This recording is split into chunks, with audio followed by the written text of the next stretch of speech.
నమస్తే వీటెన్ న్యూస్ కి స్వాగతం. అప్పాజీ మహారాజ్ కు ఘన స్వాగతం పలికిన నారాయణఖేడ్ భక్తులు. కర్ణాటక రాష్ట్రం యాదగిరి జిల్లాకు చెందిన ప్రముఖ ఆధ్యాత్మికవేత్త మల్లికార్జున అప్పాజీకి శుక్రవారం అర్ధరాత్రి నారాయణఖేడ్ పట్టణంలో భక్తులు ఘన స్వాగతం పలికారు. కర్ణాటక రాష్ట్రం యాదగిరి జిల్లా షాపూర్ తాలూకా మాల్రోజు గ్రామానికి చెందిన మల్లికార్జున అప్పాజీ మహారాజ్ గత కొంతకాలంగా గొప్ప పేరు సంపాదించారు.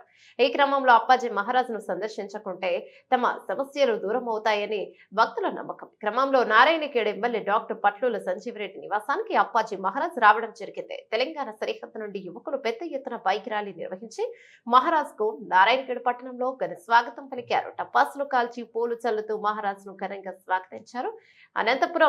అనంతరం ఎమ్మెల్యే నివాసంలో ప్రత్యేక పూజా కార్యక్రమాలు కొనసాగాయి. అనంతరం భక్తులకు అప్పాజీ ప్రవచనం అందించారు. మానవుడు సత్ప్రవర్తన కలిగి సేవాగుణం మలవరుచుకోవాలని హితవును పలికారు. యువత చెడు వ్యసనాలకు దూరంగా ఉండి ఉన్నత శిఖరాలను అధిరోహించాలని ఆకాంక్షించారు. కార్యక్రమంలో ఎమ్మెల్యే డాక్టర్ సంజీవరెడ్డి, అనుపమరెడ్డి దంపతులు, డీసీపీ ప్రధాన కార్యదర్శి చంద్రశేఖర్ రెడ్డి, ఎమ్మెల్యే కుటుంబ సభ్యులు, స్థానిక కాంగ్రెస్ పార్టీ నాయకులు, కార్యకర్తలు, ఆధ్యాత్మిక భక్తులు పెద్ద ఎత్తున పాల్గొన్నారు.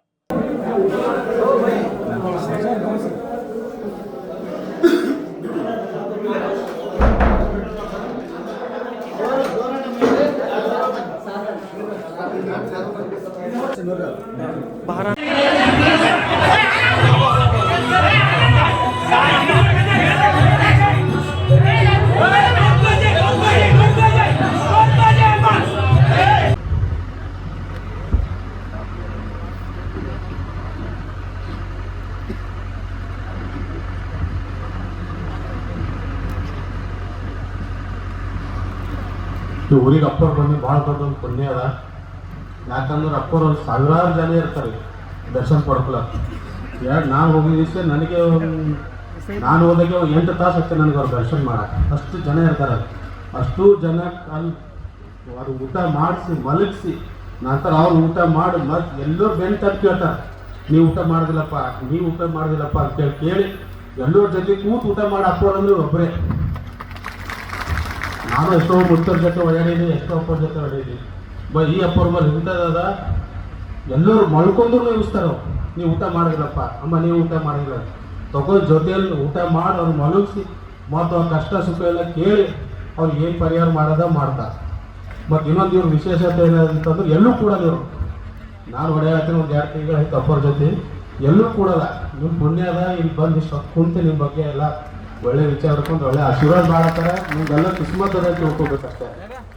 ಮತ್ತು ಇನ್ನೊಂದು ವಿಶೇಷ ಏನಂತಂದ್ರೆ ಇಲ್ಲಿ ಬರುವಾಗ ಈ ರ್ಯಾಲಿ ಜನ ಭಕ್ತರು ನೋಡೋರು ಭಾಳ ಖುಷಿ ಪಟ್ರು. ಇದೇ ರೀತಿ ಇವ್ರು ಹೋಲತ್ತೂ ಯಾರು ಡಿಸ್ಟರ್ಬೆನ್ಸ್ ಮಾಡಿದ್ರೆ ಒಳ್ಳೆ ರೀತಿಯಿಂದ ಅವ್ರಿಗೆ ಬಿಡ್ಕೊಡೆ ಮಾಡಬೇಕು. ಮತ್ತು ಅಪ್ಪರ ಬಗ್ಗೆ ಏನೇನು ಮಾತು ಹೇಳ್ಬೇಕಂತಂದ್ರೆ ಅಲ್ಲಿ ಹೋಗಿನಾಗ ಯಾವುದೇ ಜಾತಿ ರೀತಿ ಏನೂ ಇರ್ಲಾರ್ದೇ ಎಲ್ಲರ ಜೊತೆ ಹೊಂದ್ಕೊಂಡು ಹೋಗಿ ಎಲ್ಲರ ಜೊತೆ ಮಾತಾಡಿ ಅವ್ರ ಕಷ್ಟ ಸುಖ ಕೇಳಿ ಅವ್ರಿಗೆ ಕಳಿಸೋದು. 1 ದಿವಸ ಆಗಲಿ 2 ದಿವಸ ಆಗಲಿ ಅವ್ರ ಜೊತೆ ಉಳಿದು ಆ್ಯಸ್ ಎ ಫ್ರೆಂಡಾಗಿ ಇರ್ತಾರೆ. ಅವ್ರ ಅಪ್ಪಾಜಿ ಅಂತ ಇರಲ್ಲ, ಫ್ರೆಂಡಾಗಿ ಉಳಿದು ಅವ್ರ ಜೊತೆ ಕಷ್ಟ ಸುಖ ಕೇಳಿ ಏನೇ ತಕ್ಲೀಫ್ ಇದ್ರು ಅವ್ರಿಗೆ ಒಂದು ಒಳ್ಳೆ ಹಾದಿ ಹೇಳಿ ದೇವ್ರ ನಂಬರಿ, ತಂದೆ ತಾಯಿ ನಂಬರಿ, ಯಾವುದೇ ಕೆಟ್ಟ ಜಟ ದುಷ್ಟಗಳು ಒಳಗೊಳಗಬೇಡ ಅಂತ ಹೇಳ್ತಾರೆ. ಫಸ್ಟ್ ಆಯ್ತಂದು ಸೇವೆ ಮಾಡಂತಾರೆ. ಇಂಥ ಒಳ್ಳೆ ಅನೇಕರು ಹಾದಿ ತಪ್ಪಿನವ್ರಿಗೆ ಹಾದಿ ತೋರಿಸಿನವ್ರು ಅದ ಅಪ್ಪರು. ಎಷ್ಟೋ ಜನ ಕಷ್ಟದಿಂದ ಹೋಗಿನವ್ರಿಗೆ ಪರಿಹಾರ ಕೊಟ್ಟಿನವ್ರು ಅದ. ಇಂಥ ಅನೇಕ ಹೇಳಿದ್ರು ಭಾಳ ಟೈಮ್ ಬೇಕಾಗ್ತದೆ. ಈ ಅಪ್ಪರು ಮಾತಾಡಂತ ಹೇಳಿದ್ರೆ ನಾನು ಮಾತಾಡಿದ್ವಿ. ಧನ್ಯವಾದ.